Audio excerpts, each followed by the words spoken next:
Bueno, hola, ¿qué tal? Muy bienvenidos a todos, bienvenidos a una nueva Weekly Kickoff acá de InView. Hoy la Weekly Kickoff va a estar destinada 100% a la Argentina. Vamos a dividirnos un poco las tareas y las temáticas con Mateo. Yo voy a estar haciendo una primera introducción macro con algunas cuestiones relevantes que nos parece considerar, sobre todo de cara a los próximos meses, y después Mate va a estar ampliando un poquito más cómo viene todo el tema de la campaña agrícola, disponibilidad de dólares y, en definitiva, pues qué hacer con el dinero, excedentes monetarios pesos, para el cash management o incluso algunas ideas estratégicas de portafolio.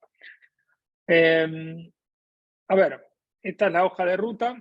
Vamos a hablar un poquito de los últimos números fiscales que vimos la semana pasada, el desafío que tenemos por delante con el rollover, algo bastante recurrente y de consulta por parte de todos ustedes, sobre todo cuando nosotros vemos que la cosa podría comenzar a estresarse en términos de el financiamiento neto positivo por parte del Tesoro.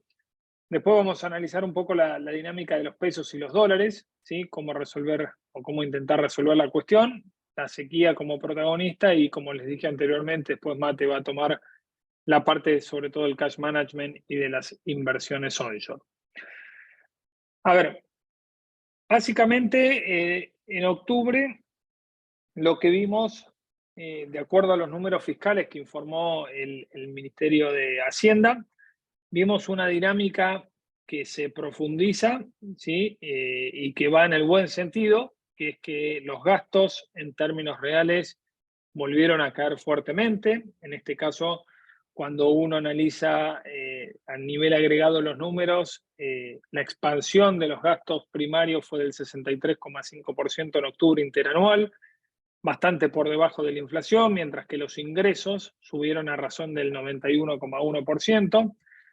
La pregunta es si esto alcanza, si es suficiente, y a la postre de lo que estamos viendo, de dónde venían las cuentas fiscales y el gran esfuerzo que hay que hacer, por ejemplo, en octubre, a pesar de esta dinámica, se volvió a tener un déficit primario, ¿sí? Después de que septiembre había marcado un leve superávit primario. Por lo tanto, primera conclusión relevante que nos parece aquí es que, si bien la tendencia del gasto primario en términos reales es favorable respecto a lo que se vio en el primer semestre del año, donde el ministro Guzmán, ministro saliente Guzmán, obviamente, tenía un crecimiento en términos reales del gasto primario, bueno, el equipo de Massa claramente ha tenido un punto de inflexión acá. Y el problema es si esto es suficiente, ese punto de inflexión en términos de justamente la caída en términos reales del gasto. Para llegar a las metas fiscales es muy probable que alcance, ¿sí? Con algunas cuestiones que vamos a ver un poquito en estos slides, pero evidentemente no sirve para de alguna manera cambiar el foco y cambiar el ánimo y la confianza en términos de dónde tiene que ir la Argentina para lograr algunas reformas profundas. Entonces, si bien la dinámica del gasto primario en términos reales es positiva, octubre trajo un signo de alerta porque entramos nuevamente a un déficit primario que podría llegar a ampliarse, sobre todo en noviembre y diciembre, ¿sí? Por la estacionalidad del gasto primario a nivel público. Además, lo que vimos es que claramente los ingresos fiscales de octubre, cuando les sacamos la inercia del dólar soja de septiembre, están creciendo por debajo de la inflación, ¿sí? Y ese crecimiento por debajo de la inflación claramente es un signo de alarma que ya se vio en el EMAE, el estimador mensual de actividad económica del mes de septiembre, donde cayó un 0,3%, pero eventualmente también para lo que va a venir. ¿Por qué? Porque la restricción de las importaciones como primer driver fundamental, y luego el crecimiento de la masa salarial por debajo de la tasa de inflación, le quita poder de fuego a la recuperación económica argentina, tanto desde el punto de vista de la inversión como desde el punto de vista del consumo. Por lo tanto, vamos a ver en definitiva si esto de vuelta es una tendencia en donde los ingresos ya crecen por debajo de la inflación en términos reales y complica aún más justamente armarse de ese colchón fiscal que es necesario para cumplir las metas con el fondo. En los primeros 10 meses del año, entonces, el Tesoro acumula un déficit primario de 1,47%, ¿sí? Cuando uno analiza la métrica y el objetivo que tiene por delante para lograr el cumplimiento de la meta fiscal con el Fondo Monetario Internacional, que es el 2,5% de déficit primario para fin de este año, creemos que está en una buena forma el Tesoro de poder conseguirlo, ¿sí? Generalmente en los últimos años, lo que se vio que la estacionalidad del bimestre, noviembre y diciembre, lleva un déficit primario consolidado del 1%. Por lo tanto, si este fuera el caso, ¿sí? Si la historia nos sirve de algo, entonces estaríamos dentro de los parámetros normales y obviamente se alcanzaría el cumplimiento. Adicionalmente, vamos a tener un nuevo empuje, ¿sí? Que seguramente vendrá de lo que se anunció el día viernes, que es la implementación del dólar soja para el mes de diciembre, el nuevo dólar soja de 230 pesos para la liquidación de exportaciones del complejo sojero. Y en este sentido, eso asegura, si quieren, un colchón extra, ¿sí? De básicamente casi 0,2-0,3 puntos del PIB, por lo tanto, se lograría con algo de más holgura. Sin embargo, estamos viendo que estos fenómenos extraordinarios, no recurrentes, cada vez son más usados y son herramientas más utilizadas por el ministro de Hacienda y su equipo económico, y es algo que no es sustentable en el tiempo, digamos. También hubo una contabilidad creativa cuando el Tesoro podía colocar deuda en las licitaciones primarias, hacer menos algo, ¿sí? Parece bastante lejano esa posibilidad ahora, pero eso se contabilizaba como una ganancia contable y eso permitió de alguna u otra manera tener 0,3 puntos porcentuales justamente del PIB para, digamos, llegar a la meta del déficit primario. Por lo tanto, vemos un cumplimiento sí de la meta de este año y muchas razones para pensar de que el año próximo va a ser un año muy complicado donde no solamente se tiene que ratificar esta tendencia de una caída del gasto primario en términos reales, sino que hay que hacer un esfuerzo adicional para llegar a la meta del 1,9% del PIB, ¿sí? Que se firmó con el fondo, y adicionalmente saber de que esos artilugios contables no van a estar arriba de la mesa para canalizar alguna ventaja en términos de contabilidad del resultado del déficit. El segundo punto importante que queremos tocar hoy y que seguramente después va a complementar Mateo con los slides que trajo, es que básicamente algo que veníamos anticipando ya hace varias semanas está siendo cada vez más notorio en las licitaciones de deuda, ¿sí? En las licitaciones primarias de deuda hay claramente un menor apetito de deuda, no importa qué tipo de deuda ya ofrezca el Tesoro para financiar, ¿sí? Lo vimos obviamente con el último canje de duales, que solamente participó el 61% de los potenciales acreedores, y digamos el esfuerzo que va a tener que hacer el fisco en términos de premio de tasa y en términos de creatividad en los instrumentos que va a ofrecer para tentar a los inversores va a ser cada vez más grande. ¿Por qué? Porque claramente todo este fenómeno que nosotros pensamos que a partir de abril, mayo, la cosa va a complicarse bastante y la preferencia del inversor va a ser para más aversión al riesgo contra tomar riesgo de deuda del Tesoro en un contexto de elecciones presidenciales y en un contexto de gran sobrante de pesos en el sistema financiero y en la economía argentina. Bueno, se está adelantando, ¿sí? Se está adelantando. Vimos algunos pequeños vicios de empezar a dolarizar las carteras, al menos de aquí hasta fin de año, ¿sí? Hubo cierta mayor demanda de dólar MEP y dólar contado con liquidación, que tuvo como contrapartida algún desarme de posiciones, leve, pero desarme de posiciones al fin en la curva de pesos.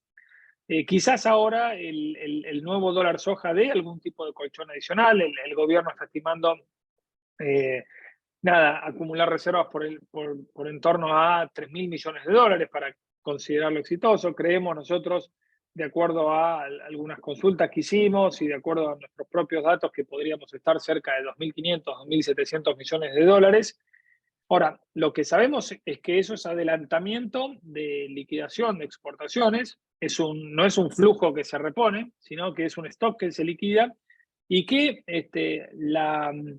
digamos, la predisposición del sector a liquidar más de lo que está acopiado en un año electoral va a ser escasa, digamos, ¿no? Esa predisposición, va a ser muy endeble. Y acá hay múltiples factores. El primer factor tiene que ver justamente con la incertidumbre macropolítica. El segundo factor, porque, aun cuando se ofrezca algún dólar soja diferencial a partir del año que viene, también vamos a ver si eso tiene como incentivo adicional liquidar o no. Y adicionalmente, porque en un año donde, ahora Mateo lo va a explicar mejor, pero en un año donde la cosecha de trigo y la campaña es muy inferior a lo que fue la campaña anterior y la del maíz, e incluso parte de la soja está con graves problemas por la humedad, justamente por la falta de humedad en las tierras. Bueno, obviamente el productor agropecuario tiende justamente a tomar una posición mucho más defensiva. Y eso constituye un gran desafío para el Tesoro si uno observa justamente el gráfico de la derecha, digamos, ¿no? Donde fíjense que hay una barrera impresionante de vencimientos, sobre todo en julio, pero ya en marzo empieza a ser un calendario bastante desafiante de vencimientos de la deuda del Tesoro, e incluso, digamos, hoy hay licitación y fíjense que el Tesoro está ofreciendo LEDs, letras de descuento, para marzo y abril. Es decir que no solamente, digamos, ya se visualizaba, obviamente, una aversión del inversor de tener deuda que venza más allá de julio, sino que ahora los rollovers de las próximas deudas de la tesorería se están haciendo incluso hasta plazos menores. Se está cortando el plazo y se está, digamos, de alguna manera pagando un poco más de tasa de interés. Por lo tanto, esa tasa también capitaliza más alto y por lo tanto es más peso que el Tesoro tiene que refinanciar o hacer rollover o pagar cuando venzan en un periodo mucho más corto. Por lo tanto, volvemos a reiterar acá nuestra posición de que quizás hasta marzo, para una parte del portafolio, alguna LECER, alguna LEDE puede ser algo interesante, ¿sí? Pero lo que estamos notando sí es mucho más apetito de dolarizar, sacar el riesgo cambiario, al menos de una parte no menor del portafolio, para luego tener la cantidad de pesos mínima e imprescindible justamente en un año donde va a ser extremadamente volátil. Finalmente estamos viendo algunos datos, si se quiere, yo entre comillas podríamos decir auspiciosos de la inflación.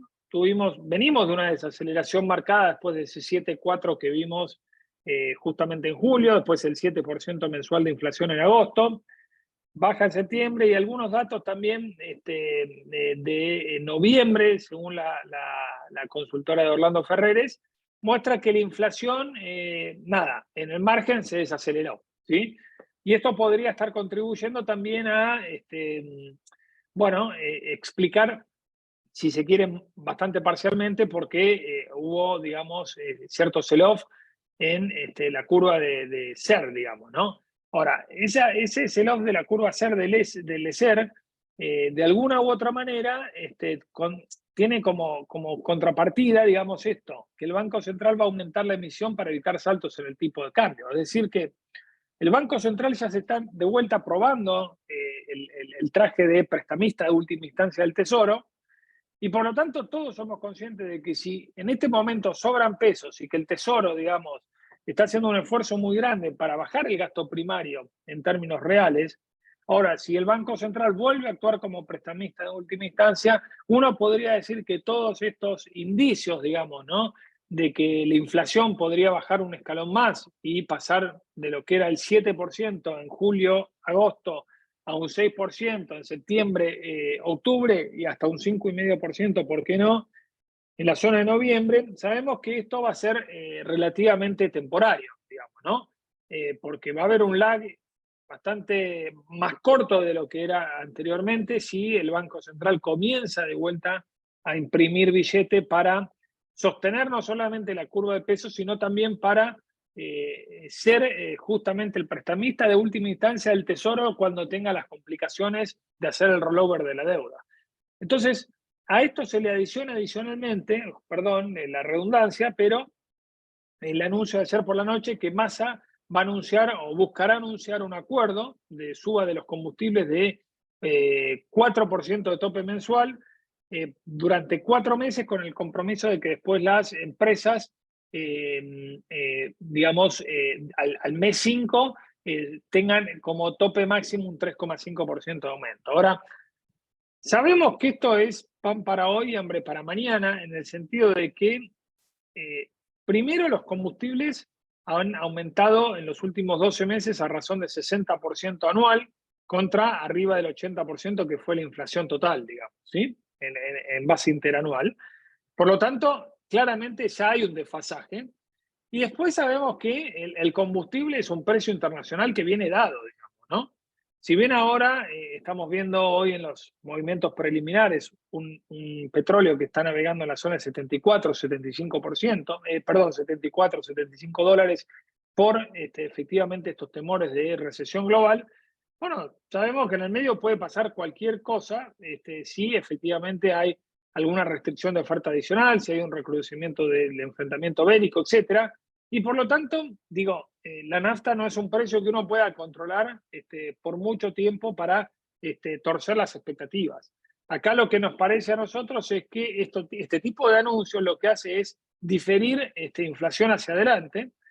Por lo tanto, digo, la baja de inflación que podemos estar viendo en estos meses, creemos que no es sustentable. Ahora, después Mateo nos dirá si es lo suficientemente robusta para pensar en la parte del portafolio, digamos, que tenemos expuesta a pesos. Es conveniente hoy aprovechar estas tasas fijas altas, que a priori, digamos, si se confirma esta tendencia de desaceleración inflacionaria para el noviembre y diciembre, podríamos tener cierto alfa en las LEDs por sobre las LECER en este momento. Ahora, sabemos que eso de vuelta no es sustentable, y en la medida, digamos, de que el Tesoro continúe teniendo muchos problemas en las subastas primarias para hacer el rollover de la deuda, inevitablemente eso llevará al Banco Central a seguir imprimiendo, y eso redundar en una inflación que va a acelerarse en algún momento yo diría entre el primer y segundo trimestre del año próximo, ¿sí? Es muy difícil continuar con esta tendencia de creciente gasto primario en términos reales, sobre todo también considerando el elemento político que tenemos en el 2023.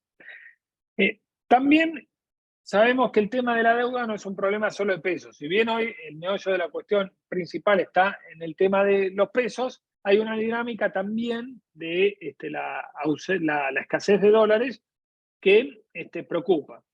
Preocupa importante, y fíjense sobre el gráfico a la izquierda cómo el superávit comercial de este año, ¿sí? Fue y es en los primeros 10 meses del año un 68% menos que el superávit comercial del año pasado.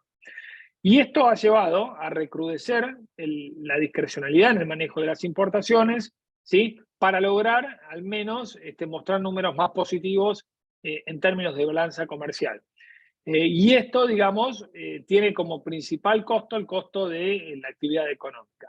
Adicionalmente, en complemento con esto, que nosotros creemos que va a continuar, esto de controlar férreamente las importaciones, ya lo vimos en el resumen diario del balance cambiario del Central, digamos, ¿no? Cómo durante los primeros 20 días de noviembre perdía razón de promedio entre 80 y 100 millones de dólares diarios, y en las últimas jornadas ganaba entre 1 y 4 millones de dólares diarios. Bueno, cuando eso pasa es que se cierra el grifo de las importaciones. Y no solamente es la necesidad de tener mayor control sobre el mercado cambiario, de vuelta a costa de menor nivel de actividad económica, sino también con el fin de cumplir la meta de acumulación de reservas con el Fondo Monetario Internacional. Para fin de año, Argentina tiene que cumplir con una meta de reservas internacionales de 7.300 millones de dólares. Por lo tanto, creemos que la balanza comercial va a ser netamente superavitaria a fin de pisar fuertemente las importaciones, y adicionalmente vamos a tener el colchón del nuevo dólar soja, que le podría dar entre 2.500 y 2.800 millones de dólares para tratar de alcanzar esa meta de 7.300 millones de dólares. Ahora, obviamente que todo esto no es gratis, todo esto lo que hace es diferir ciertos costos y tener, digamos, justamente una actividad mucho más deprimida. Y este semáforo, antes de darle la palabra a Mateo, que nos pareció interesante traerlo acá, que de la Fundación Capital, nos muestra claramente cómo a lo largo de los meses, desde abril hasta octubre incluso, todos los indicadores van cambiando fuertemente la tonalidad de color. Pasa de un color verde, o verde oscuro o verde clarito, que es justamente indicadores de mejora que había en abril y mayo, a los semáforos que se van poniendo naranjas y rojos, claramente. No solamente, como les dije anteriormente, en la parte de los indicadores de consumo por la pérdida del poder adquisitivo, sino también en la parte de la actividad y la inversión y la producción, ¿sí? Como consecuencia de la restricción de importaciones. Por lo tanto, el panorama, para concluir, 2 o 3 puntos importantes. El panorama es de escenario base que estamos viendo nosotros, una desaceleración de la actividad económica. Y esa desaceleración es una desaceleración, si se quiere, desigual. Va a haber algunos sectores que la estacionalidad del verano les va a jugar a favor. El sector manufacturero posiblemente tenga una performance mucho más débil, ¿sí? Producto justamente del tema de menores importaciones. Después observamos que es probable que el gasto primario pueda encontrar algún punto de inflexión de esta reducción en el primer trimestre del año próximo, ¿sí? Donde la política fiscal comenzaría a ser nuevamente expansiva para tener justamente algún impacto con el lag que corresponde de 2 a 3, 4 meses hacia adelante para empezar a ser un jugador importante en términos de el factor electoral. Creemos que la disminución de la inflación es transitoria hasta el primer trimestre del próximo año, y eventualmente vamos a ver muchísimo más estrés en la parte financiera y de rollover, y siendo nuevamente el Banco Central el prestamista de última instancia, por lo cual esto va a llevar a que en el tercer trimestre del año próximo estemos con una inflación bastante más alta de esos indicadores que mostraba al menos anticipado la consultora Orlando Ferreres, donde hablaba de una incluso inflación núcleo que podría ubicarse por debajo del 5% mensual. Con esto le doy pie a Mateo para que siga, nos cuente un poquito qué está viendo de la campaña agrícola y disponibilidad de dólares, y después pasar a temas de inversión. Fantástico, Diego, acá estoy. Espero que bueno, se vea y estoy compartiendo. No voy a poder prender la cámara hoy porque tengo problemas con la cámara. Estoy viendo a ver cómo lo soluciono. Perfecto. Respecto, bueno, lo que comentaba Diego, sí, la verdad que se ve bastante complicada la situación, más que nada en el agro.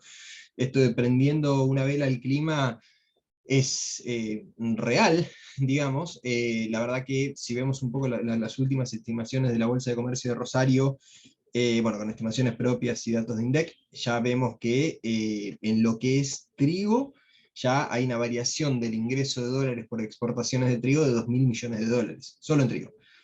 En los demás, por ahora, se mantienen más o menos optimistas, digamos, y te dejaría en total, digamos, una caída de exportaciones netas de 1.400 millones de dólares. La verdad es que, nuevamente, esto acá estamos hablando de trigo, 2.000 millones de dólares ya casi realizado, porque, bueno, ahora ya en cualquier momento empiezan con la cosecha de trigo, en la zona más núcleo, pero se ve una situación, un cuadro muy, pero muy delicado, con estimaciones de producción por debajo de los 12 millones de toneladas. Estamos hablando de que Argentina consume de esos 7, ¿sí? O sea, quedarían 5, más o menos, menos de 5, y el año pasado estaríamos hablando con una producción de 22, ¿sí? Entonces es más de la mitad de caída en el saldo exportable. Eso va a impactar bastante en lo que es reservas, y encima, como habíamos mostrado en una weekly anterior, durante lo que fue el periodo de enero de este año, el trigo ayudó bastante a sostener un poco lo que fueron los ingresos en el mundo. Entonces, en este sentido, trigo ya el verano va a ser complicado en términos cambiarios. La verdad que decir complicado en términos cambiarios fue más una constante que una, que una anomalía, pero por ahora, digamos, va a ser, ya hay bastantes más confirmaciones de que va a ser complicado.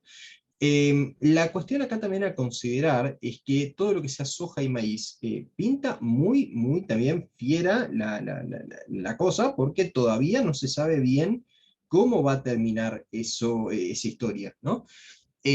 Por ahora el maíz se lo ve también muy mal, hay falta de maíz de primera, hay maíz de segunda también con bajas, con baja cantidad de agua, digamos, y también lo que tenemos es soja, que se retrasó bastante la siembra, y eso implica que vaya a haber una caída en el rinde esperado, obviamente. Entonces, por ese lado, estas estimaciones, digamos, de aumento de exportaciones, más que nada por, bueno, o sea, más que nada esos aumentos se ven por los aumentos de precio, y que venimos de un año, ¿sí?, de la campaña pasada, de cantidades mediocres, ¿sí?, en lo que fue la producción. Entonces, con cantidades mediocres este año y mejores precios, se vería bien. El tema es si sigue empeorándose la situación hídrica, las cantidades ya no van a ser mediocres, ya van a ser malas, y los precios, si se mantienen estos niveles, que la verdad que hace bastante que están más o menos por estos niveles, puede generar que se limpien bastantes de estos aumentos de exportación. No es un aumento de exportación, es un aumento de ingreso de divisas por exportación, ¿no? En lo que es soja y maíz, fíjense que para también este gráfico muy interesante de la Bolsa de Comercio de Rosario, para lo que es el corte del 17 de noviembre, se muestra el área sembrada de cada uno de los cultivos. Fíjense que estamos en el peor retraso, digamos, de siembra en lo que es área, desde el año 2002, ¿sí? Habría que verlo en proporción del total de estimación de área de siembra, pero piensen que esto, bueno, o sea, desde el 2002 hasta hoy, el área sembrada siempre aumentó, entonces en porcentaje debe ser aún peor esto, ¿no? Entonces, estamos hablando de demoras interanuales, ¿sí?, no contra el 2000, digamos, sino contra el año pasado, en soja de 20 puntos porcentuales, ¿sí?, respecto del porcentaje total, digamos, ¿no? Y de maíz de 6,2 puntos porcentuales, ¿sí? Pero lo que pasa es que el maíz es un cultivo que es cada vez más de segunda, ¿sí? Recuerden las diferencias entre maíz de primera y de segunda, sería primera ventana de siembra, segunda ventana de siembra. Entonces, cada vez más el maíz se siembra más tarde, porque es un cultivo que se banca un poco más, o sea, es un poco más todoterreno, digamos, que la soja, y puede bancarse la demora. Entonces, ¿qué pasa? Por eso el maíz, digamos que tiene un retraso más bajo, pero aún así, hablé con un colega, digamos, del agro, y me dice, no hay maíz de primera. No sé cómo vamos a hacer para conseguir maíz de primera este año. Entonces, fíjense que esto, por ahora, no luce para nada alentador, y se necesitan lluvias muy, pero muy frecuentes, ¿sí? Que la verdad que en la zona, bueno, varios saben, yo estoy en Rosario, digamos, en la zona, llovió desde septiembre, ¿sí? O sea, lo que era septiembre era un cuadro atroz, terrible, una locura lo que se venía, pero bueno, durante octubre se vieron bastantes lluvias, mejoró un poco la situación, pero aún así esa mejora de la situación es momentánea. Venimos de 3 años de sequía, ¿sí? De sequía, de niña, digamos, que es condiciones de humedad por debajo de la media. Entonces, esto significa que para tener una situación un poco más cercano a lo normal, debería empezar a llover muy regularmente. Y la verdad que, bueno, no estamos viendo lluvias lo suficientemente regulares como para que te den vuelta esta situación. O sea, el maíz y la soja van a tener rendimientos de mediocres a malos, probablemente para lo que vaya a ser la próxima cosecha. Veremos un poco cómo reaccionan los precios. En lo que es las condiciones hídricas del maíz, esto la Bolsa de Cereales de Buenos Aires hace un buen trabajo, digamos, de hacer una estimación según las distintas zonas, digamos, que ellos cubren. Ellos ya lo tienen separado en sus informes, zonas como centro-norte de Córdoba, sur de Córdoba, centro-norte de Santa Fe, zona núcleo de producción norte, sur, y después, bueno, tenemos las demás y el agregado. Fíjense lo siguiente, digamos, ¿no? O sea, hay zonas con condiciones de humedad óptimas a adecuadas, ¿sí? Estamos hablando de óptimo a adecuado. ¿Sí? Acá dentro de lo verde está el que está bien, o sea, con lo justo, digamos, y después los que están muy bien y no tendrían problemas. La verdad es que, bueno, fíjense que eso representa en las zonas más no golpeadas, que son el núcleo norte, que sería el sur de la provincia de Santa Fe, el norte de la provincia de Buenos Aires y parte de la provincia de Córdoba, estamos hablando de que el 60% está en óptimo adecuado, pero el 40% de la producción de la zona núcleo norte está en condición de regular a sequía, ¿sí? O sea, no, la verdad que cuando uno ve el gráfico dice, ah, bueno, está bien, pero el 60% está en óptimo adecuado. Sí, bueno, está bien, eso es con lo justo, digamos. O sea, para que esto se mantenga así, tiene que llover regularmente de acá en adelante. Si deja de llover, esto verde empieza a pasarse a marrón, amarillo, no sé cómo definir el color de arriba, pero bueno, pasa a regular a sequía. Entonces, esto, la verdad, es que es con lo justo y con lo que está cayendo en este momento del cielo. Si deja de llover, listo. A otra cosa. Y si lo vemos en términos agregados, fíjense que acá el impacto de lo que sería el núcleo norte y el núcleo sur, como sobre el total de la producción del país, es bastante grande. O sea, estamos hablando de que un 30% de la estimación de producción está en regular sequía. Es heavy, ¿sí? Para maíz es muy, muy heavy lo que puede llegar a pasar. Y recuerden también que el maíz en general es lo que primero liquida el productor y después se queda con la soja hasta más adelante. Por eso tenemos dólar soja y no dólar maíz. Pero la situación es bastante crítica y esto todo depende de que siga lloviendo. No estoy diciendo de que ya sabemos que esto va a ser una catástrofe, porque si llueve regularmente y sin problemas de acá hasta, no sé, febrero, digamos, ya después un poco más se empieza a complicar un poco lo que sería la cosecha, pero si llueve hasta febrero regularmente, sin estar hablando de un ciclón, digamos, y granizo y todo, digamos, o sea, lluvias nomás regulares y sin excesos, esto puede llegar a salir muy bien, con precios bastante altos, se salvaría un poco la situación. Pero bueno, me parece que sería pasar de un año de niña a lluvias un poquitito por encima de lo habituales. No es tan sencillo, no es tan fácil de que eso suceda. Una cuestión antes de entrar sobre esto, digamos, sobre el dólar soja, que veo que no se está considerando mucho. O sea, el dólar soja que se anunció es hasta el 31 de diciembre, ¿sí? Si esto es hasta el 31 de diciembre, el último precio de soja del año, sí que va a ser el del 30 de diciembre, el último precio de soja spot, ¿no? El pizarra de la Bolsa de Comercio de Rosario, que se define en pesos, va a quedar valuado a dólar soja, ¿sí? Entonces, ese es el dólar que se utiliza para stocks de soja para valuaciones impositivas, ¿sí? Entonces, aquellos productores, digamos, que tengan soja, aquellos que lo declaran en bienes personales, o aquellos productores que mantengan la soja y las personas jurídicas también que hayan mantenido la soja y tengan ganancias sobre eso por diferencias de evaluación de la soja, van a estar valuando la soja a un precio que al otro día, o sea, ese fin de semana de Año Nuevo, digamos, el primer día de enero, si no se mantiene el dólar soja, si no sube el tipo de cambio, va a caer drásticamente. Entonces van a tener ganancias que después van a tener que pagar impuestos sobre eso. Sí, entonces medio como que al productor que se quede con soja pasado fin de año va a estar en una situación de plata o plomo porque básicamente o directamente liquida la soja y se hace de los pesos a dólar soja, o se queda con la soja y a partir de eso le van a cobrar más impuestos. Que bueno, el año próximo, si en 2024, probablemente no tenga tantas ganancias porque vea la caída de precios, salvo que después tenga mayores subas durante el 2023, pero tengan en cuenta eso, hay implicancias impositivas y contables acerca del dólar soja hasta el 31 del 2. Otro tema, esto acá no tenemos ningún tipo de confirmación son rumores, son artículos periodísticos, no damos asesoramiento impositivo, pero la verdad es que nos pareció que teníamos que comentárselos al menos porque la verdad que está bastante presente en muchos medios todo el tema de intercambio de datos con Estados Unidos sobre las cuentas de argentinos en el exterior.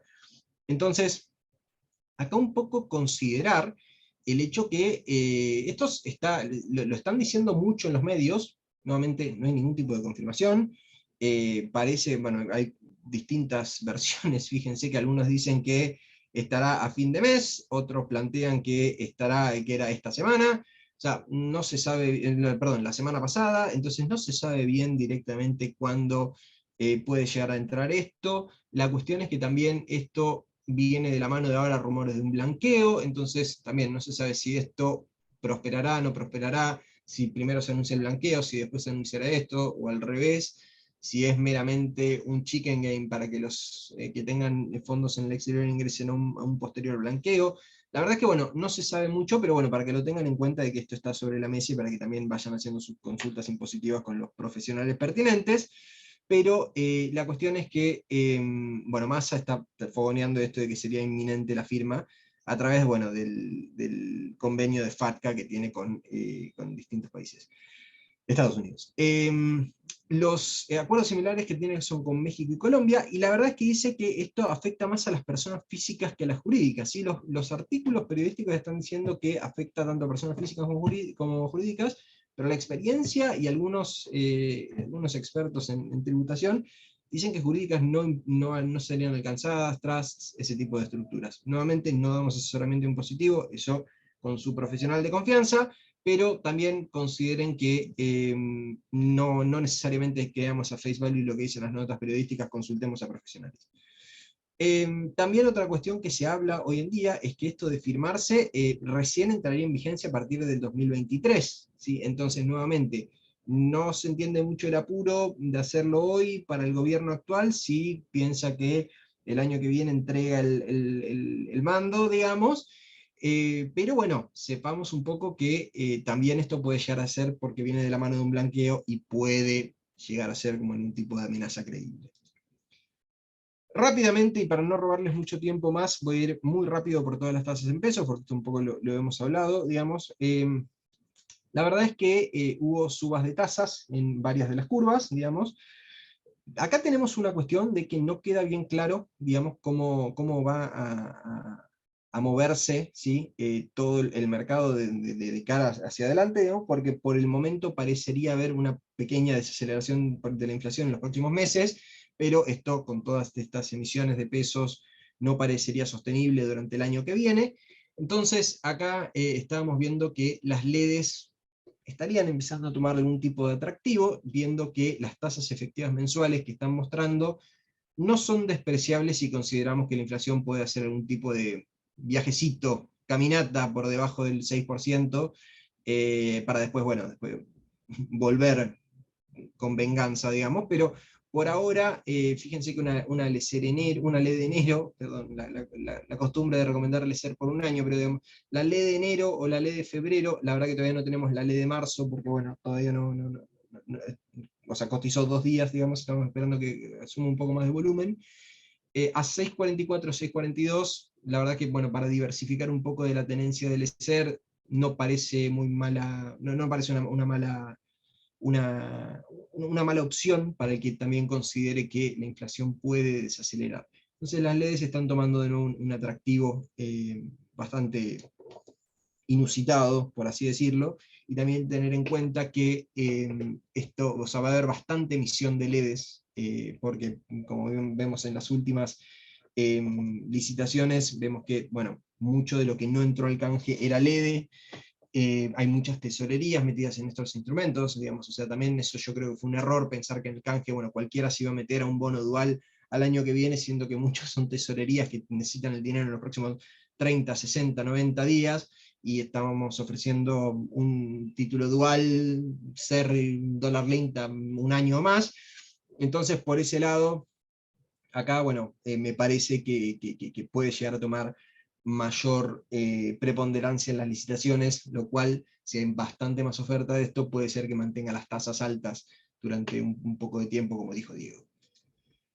Lo que son los fondos comunes de inversión, como habíamos adelantado en la anterior, digamos, entrega de Suelo Argentina, las tasas en pesos, que estos, ¿se acuerdan que habíamos dicho que parecían venir al alza por todas estas subas de tasas que tuvo el Banco Central? Ante una estabilización de esas tasas, fíjense que no solo que no mantiene los niveles anteriores, sino que se desaceleran estos niveles. En los fondos tema cero, por ejemplo, estamos casi a terminar noviembre, y estamos casi con rendimientos de agosto. Entonces, la verdad es que no parece que esto te vaya a superar los rendimientos de septiembre para lo que es el mes. Por detrás de la inflación, sí, por mucho, pero bueno, digamos, son money markets, y creemos que bueno, esta tendencia a continuar con este ritmo se va a mantener hasta que, bueno, puede llegar a ser que veamos algún tipo de movimiento de tasas del Banco Central, pero no creemos que sea así. Nuestro escenario de base es que las tasas del Banco Central se van a mantener así. ¿Por qué hablamos de tasas del Banco Central? Porque bueno, estos no tienen necesariamente, yo creo que muchos, después de encima de un reperfilamiento, creo que ningún money market se va a animar a poner una posición significativa. Repito, significativa, no estoy diciendo que no van a tener ninguna, pero sino que no van a tener ninguna posición significativa en letras del Tesoro, digamos, estas letras de descuento, de las cuales venimos diciendo que bueno, pueden llegar a haber una suba de tasas. Dentro, bueno, un poco de lo que es esta oferta de nuestros fondos, se destaca el Mega Inver Liquidez, como hace bastante, pero bueno, sepan que tampoco hay mucha diferencia, digamos, en lo que son los rendimientos, ¿no? O sea, si hay alguien que tiene que diversificar entre estos fondos, la verdad es que medio agarrando entre un Consultatio, entre un Mega Inver y entre un Compass, se puede tomar bastante cobertura, digamos, diversificación de gestoras sin resignar mucho rendimiento. Lo que son los temas 1, como siempre comentamos, esto es bastante más volátil, porque esto depende de quién tiene más SER, quién tiene menos SER, quién tiene más LEDE, quién tiene menos LEDE, pero fíjense acá que estamos viendo rendimientos bastante heterogéneos, y que pueden llegar a ver si que pasa una aceleración del rendimiento si vemos que se suben un poco más al trade de la LEDE, y bueno, y justamente la inflación también se desacelera un poco, haciendo que los que están cargados en LECER caigan un poquito por detrás. Nuevamente, acá lo que podemos decir es que también hay mucha heterogeneidad de rendimientos, y que depende bastante de el uso que se le dé esto. Digamos, un fondo para cash management no necesariamente lo más recomendable, digamos, sería entrar en un Consultatio Renta Nacional o en un Compass Ahorro. Digamos, eso sería más para un perfil, no les digo especulativo, porque estamos hablando de un tema uno, digamos, pero un perfil que se banca un poco más estas idas y venidas, y con un poquitito más de plazo para poder bancar quizás alguna baja, mientras que tenemos otros, como el Galileo Ahorro, que fíjense que es bastante más apto para cash management y con rendimientos superiores a lo que puede llegar a ser un money market. Nuevamente, considerar que tenés 24 horas de rescate, entonces para una colocación de 4 o 5 días, quizá convenga todavía el money market, digamos. Entonces ahí también estos fondos hay que considerar un poco también cuál va a ser el objetivo de la estrategia. Lo que es SER, se ve mucho movimiento en el cuanto de la curva, en cuanto de la inflación, y en cuanto de las operaciones, ¿sí? O sea, recién como comentaba Diego, que decía que bueno, que se ve bastante más intervención del Banco Central, y que podría ser el prestamista de última instancia en todo esto. También considerar que el Banco Central está muy presente en lo que son las curvas de pesos, creo yo que para asegurar de que haya salida, ¿no? O sea, lo que te da el Banco Central es la certeza de entrar en la licitación tranquilo, que si vos querés salir, estamos. ¿Están al mismo precio de licitación? No, claramente no, algunas veces están 500 basis arriba, pero la verdad es que, o sea, es meramente como para asegurar de entrar, quedarte en este rendimiento, si las papas queman o las cosas vuelan por el aire, vas a poder salir. No al mejor precio, pero vas a poder salir. Fíjense también que esto acá hay bastante diferencia en rendimientos de lo que son el ESER antes del primer trimestre, ¿sí? Lo que tenemos entre el ESER enero, la ESER febrero, y ya después lo que va haciendo hacia fin de año, que primero que tiene poca liquidez, entonces queda poco representativo esa tasa, pero también el hecho de todo lo que comentaba Diego, que se está el mercado concentrando muy fuerte antes de las PASO, y hasta incluso, dado que esto es un juego de adelantarse siempre a todo el resto, o sea, se están empezando a adelantar, adelantado a las PASO, digamos. Entonces ya no es agosto, ya ahora todo el mundo se quiere adelantar a junio, a mayo, y así para atrás, hasta que, bueno, lleguemos a un punto donde esto va a definirse por algún lado, digamos. Después, bueno, tenemos que la inflación, bueno, o sea, desaceleró un poco, lo que es más que nada, bueno, no tanto la núcleo, digamos, pero desacelera respecto de expectativas, ¿sí? Esto parecía que iba a ser bastante peor, pero la verdad es que el mercado sorprendió. Los nuevos, o sea, las nuevas estimaciones, como por ejemplo la que comentaba Diego de Orlando Ferreres, son bastante alentadoras para la desaceleración de la inflación, pero hay que ver si con toda esta emisión que se estima que puede llegar a ver de cara a fin de año, eso se mantenga. Entonces, vemos que si existe esta desaceleración de la inflación, y además que, bueno, siendo fin de año siempre hay una mayor demanda de pesos que ayuda un poco a mitigar un poco el efecto inflacionario, le vemos corta vida. La verdad es que le vemos corta vida, más que nada para lo que vaya a ser un escenario de año electoral con pocos recursos, digamos, como para paliar el año. En lo que es ser bonos, digamos, no ser letras, acá lo interesante y por qué lo traje a colación es que fíjense que los bonos que menos se movieron de tasa, ¿sí? Estos son los movimientos de tasa en lo que fue el mes pasado hasta el 24 de noviembre, que era el último dato que teníamos cuando armamos esto. Fíjense que la mayoría se movió bastante, excepto T2X3, TX24, bueno, y acá se me repitió el TX24 está dos veces, pero o sea, estos tres bonos fueron los que menos se movieron, y justamente son los que se dice que el Banco Central está interviniendo de manera más pesada, digamos, siempre presente, y creemos que, bueno, esto tiene un poco que ver con emprolijar un poco la curva, asegurar, darle seguridad a los inversores que si se meten en licitaciones post-paso, que son justamente a partir del T2X3, no va a haber problema a la salida. Después queda en cada uno si le cree o no al Banco Central, no estoy diciendo que esto sea así, pero estoy meramente relatando los acontecimientos, los hechos que tenemos en el mercado. La realidad es que el Banco Central está bastante presente y no está dejando que en ese sentido se desboque la curva, sino que más o menos trata de emprolijarlo ahí sin darle mucha importancia a lo que pasa en TC23 y TX23. Sobre el dólar, que también mostró bastantes cosas la semana pasada, la verdad es que acá lo que tenemos es que con este último dato de 6,3%, acá vemos, pusimos, bueno, los datos de inflación mensual, ¿sí? Que tiene, bueno, el lag de la inflación, obviamente, contra la suba de tipo de cambio en el oficial. Fíjense que estando en 6,3 acá, estaba justo casi en exactamente el promedio que había tenido el tipo de cambio, y por algunos días, fíjense que la suba de tipo de cambio mensualizada estuvo por encima, ¿sí? De este 6,3. Entonces, como que el tipo de cambio estaría recuperando terreno respecto del atraso, ¿sí?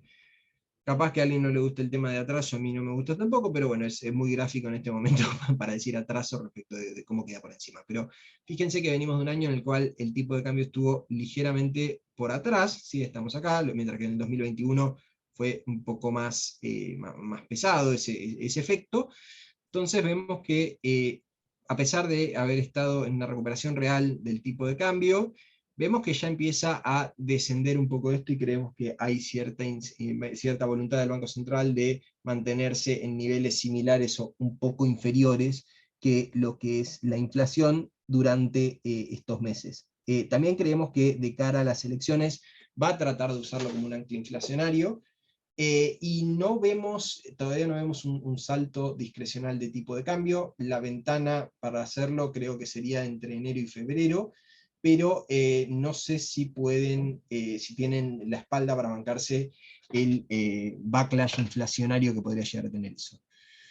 Mientras tanto, fíjense, las tasas de futuro siguen así, pero claramente más bajas que antes, ¿sí? Si lo vemos acá un poco lo que es las tasas cortas, digamos, están ligeramente más bajas de lo que estaban antes. Y si lo vemos un poco en lo que es la posición del Banco Central, que la semana pasada salió el nuevo dato, fíjense que esta es la posición neta de futuros del Banco Central, del dólar, obviamente, le agregué el futuro de dólar, pero bueno, pensé que estaba, estaba justificado ahí en el eje del gráfico, pero fíjense que hubo un gran incremento de la expectativa de evaluación, ¿sí? De salto discreto del tipo de cambio, y después se fue calmando un poco en lo que es la posición del Banco Central. ¿Esto significa que no van a devaluar? Alguien me puede llegar a decir, bueno, pero están largando un dólar soja, que es como devaluar sectorialmente. Sí, es verdad. Entonces, acá también, además de que quizás el mercado está pensando, bueno, van a hacer todo lo posible para no devaluar, incluidas devaluaciones parciales, sí, claramente. Entonces, el problema también se vuelve un riesgo de base de que el que devalúen no sea la 3500, ¿sí? Que es el que justamente define el settlement final del futuro, y además de otros productos de la Link como los bonos del gobierno, ¿sí? El T2B2, el T23, el T2B3, etc. Entonces, en ese caso, parecería que el gobierno está generando cierta expectativa de que no se vaya a devaluar al menos el A3500, que se hagan algunos de estos injertos más, como el dólar soja, para poder tirar un poquitito más, pero mientras tanto, el mercado desarma posiciones. Entonces creemos que también hay una idea generalizada de que no se va a generar un salto discreto del tipo de cambio, o al menos uno del cual le podamos sacar el jugo con los instrumentos que tenemos a mano, ¿sí? Por el momento, esto acá parece que va a continuar así, también por la caída de volumen en los futuros de ROFEX. Veremos si esto después se incrementa, porque fíjense que no es la primera vez que sucede, de que caen las expectativas de suba del tipo de cambio, y también que cuando estas expectativas se incrementan, suele ser rapidísimo, ¿sí? Entonces, no creemos que esto se mantenga así hasta las elecciones, probablemente tengamos otra montaña rusa durante el 2023. Nuevamente, acá lo que decíamos antes, fíjense cómo también subió la tasa, digamos, de los futuros dólar link, mostrando un poco que la gente se los sacaba de encima. Los bonos hard dólar están más o menos en las mismas tasas que los vemos hace bastante, pero tuvieron un excelente mes de noviembre, con unas subas, la verdad que bastante eh, considerables en 2 dígitos en dólares. La verdad es que esto es producto de la nominalidad, ¿no? O sea, la baja paridad que tienen estos títulos, y por el momento no parece esto una gran recuperación de los títulos, sino que están lateralizando. O sea, estos títulos están lateralizando entre 20, 22, ponele, y un 25, 26, están más o menos en ese rango. No vemos todavía una gran recuperación que diga, bueno, se cambió un poco el ánimo del mercado. Mientras suba y baja en un rango de 2, 3 dólares, son 10, 15% de suba o baja, digamos. Entonces, en ese caso, vemos que para el que pudo agarrar esta suba, mis felicitaciones, espectacular, muy bueno, pero tampoco es que estamos hablando de grandes recuperaciones con un fundamento por detrás. Las subas del CCL estos días realmente empezaron a despertar algunos temores, y la verdad es que arrastró bastante al MEP, porque en algunos momentos el Kanji llegó hasta 5,5, luego bajó hasta 3,5, la verdad que está también lateralizando en esa ventana. Si vemos que estas subas, en lo que es ajustado por inflación, no vemos un desboque como habíamos visto cuando Massas, bueno, no cuando Massa, cuando se fue Guzmán, básicamente antes de que entre Massa. Entonces no vemos un desboque directamente a niveles de crisis, sino que meramente con estas subas estamos recuperando estos meses de estar planchado, digamos, y bajar en términos reales por la inflación a niveles promedio del 2021. No parecería, digamos, alocado este salto, no nos sorprende el salto, sino que hayamos llegado a casi un salto. Entonces también creemos que esto puede llegar a tirar un poquitito más, o al menos también ir acompañando a la inflación. En lo que es otro trade especulativo, que son el Merval CCL, digamos, contra el riesgo país, fíjense que nosotros veníamos diciendo que el Merval venía bastante atrasado respecto de los bonos, y que te da una apuesta un poco más asimétrica. Por el momento, creemos que bueno, esa apuesta la verdad es que pagó. Si uno ve lo que subió el Merval, le gana bastante a los bonos, que de hecho están rojos en el año, pero creemos que quizás por el momento pueda llegar a haber algún tipo de incentivo a sumar un poco más lo que es bonos respecto de equity, por cómo un poco quedamos en este gráfico, ¿no? O sea, fíjense que tenemos bastante para achicar en riesgo país antes de seguir subiendo en lo que son las valuaciones en dólares. Call to action de todo esto, también como para terminar antes de las 10:30. A ver, la curva de SER, sea SER o bono SER, ofrece una cobertura contra inflación inesperada.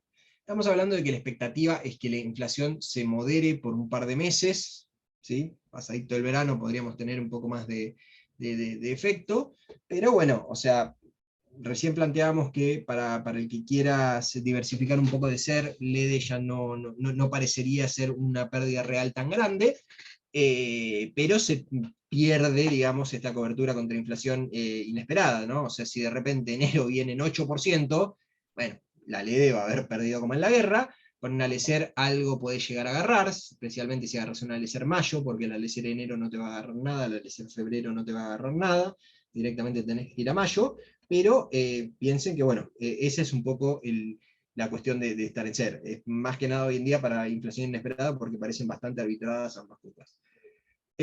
Nuevamente también recomendamos mantenerse en la parte más corta de la curva, ¿sí? Vencimientos hasta mayo. He recibido críticas respecto de mayo, algunos me dicen, mayo ya es muy largo, digamos, o algunos que me dicen, qué bueno que vos decís hasta mayo, así te las entrego en abril, pero bueno, la verdad es que esto también depende bastante de la mano, digamos, de cada uno de los inversores y básicamente también la propensión al riesgo de quedarse de última hasta el vencimiento en mayo.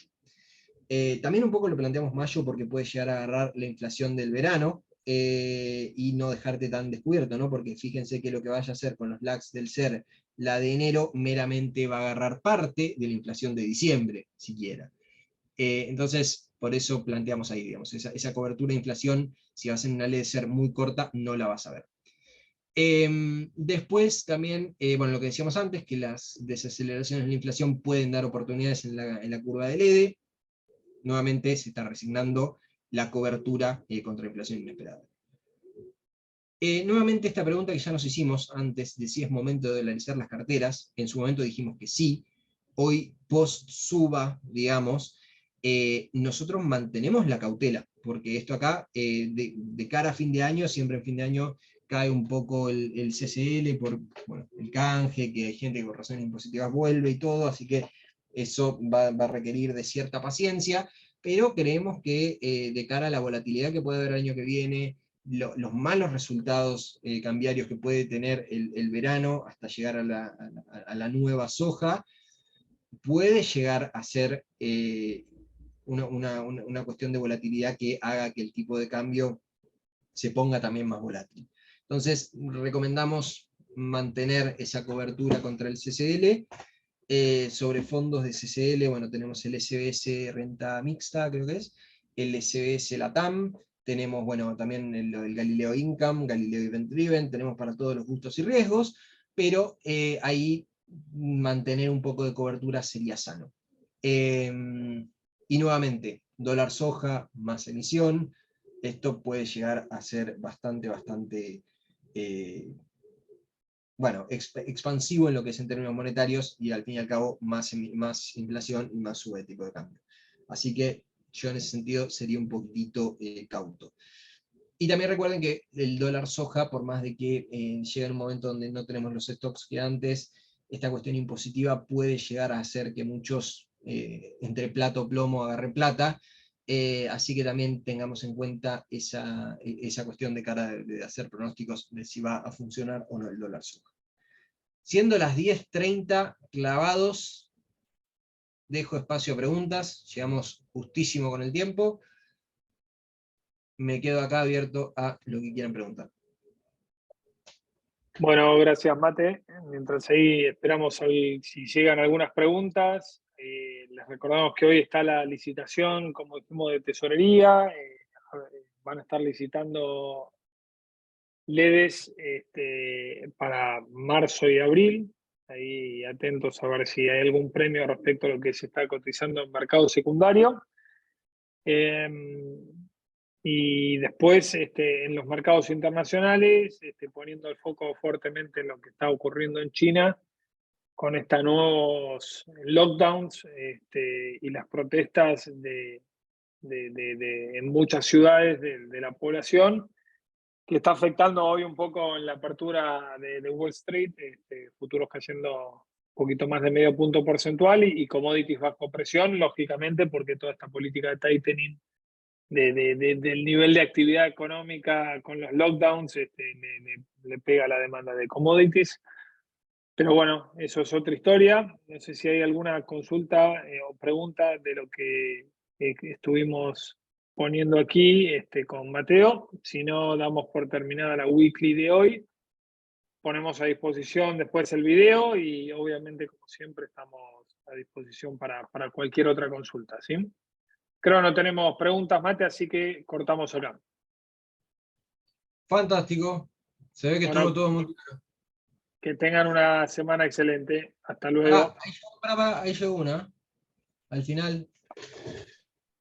Bien, hay mucha ON que comprimieron mucho rendimiento. ¿Es oportunidad de observar en el corto plazo esperando una baja de paridad en 1 o 2 meses? Perdón, Ignacio, no sé si estamos hablando de ONs afuera o acá.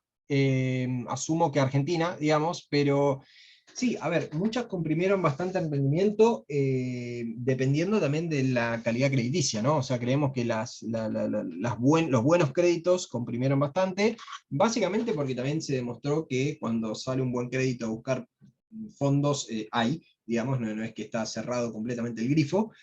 Entonces, por ese lado, creemos que los buenos créditos van a seguir comprimiendo un poco de rendimiento, y van a arbitrarse un poco más a lo que puede llegar a estar el mercado internacional, que también comprimió mucho, digamos, ¿sí? Estamos hablando de 100 basis en un mes, más o menos.